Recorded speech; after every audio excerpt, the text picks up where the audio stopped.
வணக்கம். ஆரோக்கியமா சாப்பிடுறது ஒரு பெரிய ரகசியம்னு நினைச்சிட்டு இருக்கீங்களா? அட, அதெல்லாம் ஒண்ணுமே இல்ல. இன்னைக்கு அந்த ரகசியத்தை உடைச்சு ரொம்ப ரொம்ப சிம்பிளான சில வழிகளை பத்தி பார்க்க போறோம். வாங்க, ஆரோக்கியமான வாழ்க்கைக்குள்ள முதல் அடியை எடுத்து வைப்போம். நம்மள பல பேருக்கு ஆரோக்கியமா சாப்பிடணும்னு ஆசை இருக்கும். ஆனா, என்னத்த சாப்பிடுறது, எதை விடுறது, எங்கிருந்து ஆரம்பிக்கிறதுன்னு ஒரு பெரிய குழப்பம் இருக்கும். டயட், கேலரி அது இதுன்னு கேட்டாலே தலை சுத்தம் இல்லையா? ஆனா உண்மையில இது அவ்ளோ கஷ்டமான விஷயமா? இல்லவே இல்ல. உண்மைய சொல்லணும்னா, ஆரோக்கியமான உணவு பழக்கத்தோட மொத்த அடித்தளமே வெறும் 3 சிம்பிள் ரூல்ஸ்ல அடங்கியிருக்கு. ஆமாங்க, வெறும் 3 தான். இத மட்டும் நீங்க சரியா புரிஞ்சுக்கிட்டீங்கன்னா போதும், உங்க லைஃப் ஸ்டைலையே சூப்பரா மாத்திரலாம். சரி, அப்போ அந்த முதல் விதி என்னன்னு பாப்போமா? இதுதான் எல்லாத்துக்கும் அடிப்படை. அதாவது, முடிஞ்ச வரைக்கும் பாக்கெட்ல அடைச்ச பதப்படுத்தப்பட்ட உணவுகளை ஒதுக்கிட்டு இயற்கையா கிடைக்கிற முழு உணவுகளுக்கு முக்கியத்துவம் கொடுக்கிறது. சிம்பிளா சொல்லணும்னா, உங்க தட்டு ஒரு வானவில் மாதிரி கலர்ஃபுல்லா இருக்கணும். விதவிதமான காய்கறிகள், பழங்கள், முழு தானியங்கள், அப்புறம் மீன், பருப்பு, நட்ஸ் மாதிரி நல்ல புரோட்டீன். இதுலெல்லாம் நார்ச்சத்து அதிகமா இருக்கிறதுனால நாள் முழுக்க உங்களுக்கு எனர்ஜி குறையாம இருக்கும். நல்ல விஷயங்களை உள்ள கொண்டு வர்ற மாதிரி சில விஷயங்களை வெளியே தள்ளுறதும் ரொம்ப முக்கியம். குறிப்பா இந்த பதப்படுத்தப்பட்ட உணவுகள்ல இருக்கிற கெட்ட கொழுப்பு, அளவுக்கு அதிகமான சர்க்கரை, அப்புறம் அதிகப்படியான உப்பு, இதையெல்லாம் நீங்க குறைச்சாலே பாதி வெற்றி தான். இப்ப நம்ம 2வது விதிக்கு வருவோம். இது ரொம்ப ரொம்ப சிம்பிளான ஒரு விஷயம். ஆனா நாம அடிக்கடி அலட்சியப்படுத்துற ஒரு விஷயம். நம்ம உடம்புக்கு தண்ணி ஒரு வரம் மாதிரி.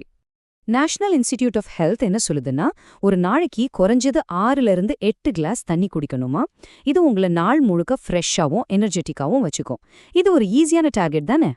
அதனால அடுத்த முறை தாகம் எடுக்கும்போது அந்த சக்கரை கலந்த கூல்ட்ரிங்க்ஸை தவிர்த்துட்டு சுத்தமான தண்ணிய குடிங்க. பாருங்க, இந்த ஒரு சின்ன மாற்றம் உங்க உடம்புல எவ்ளோ பெரிய நல்ல தாக்கத்தை ஏற்படுத்துதுன்னு.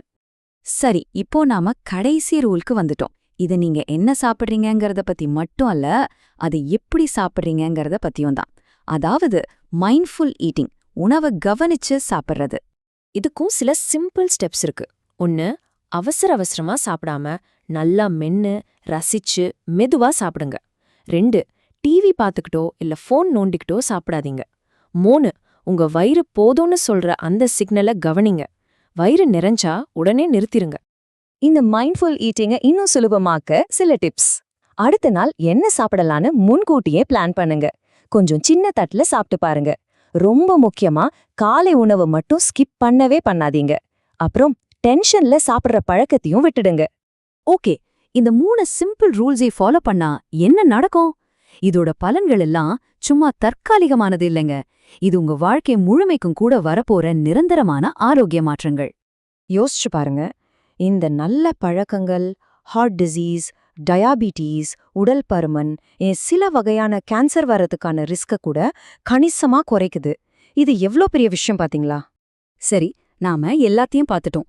ஒரு பெரிய பயணமா இருந்தாலும் அது ஒரு சின்ன அடியில இருந்து தான் தொடங்குது. அதனால உங்களுக்கான கேள்வி இதுதான். இன்னைக்கு இந்த நிமிஷத்துல உங்க ஆரோக்கியத்துக்காக நீங்க ஆரம்பிக்க போற அந்த ஒரு சின்ன பழக்கம் எது? யோசிச்சு பாருங்க.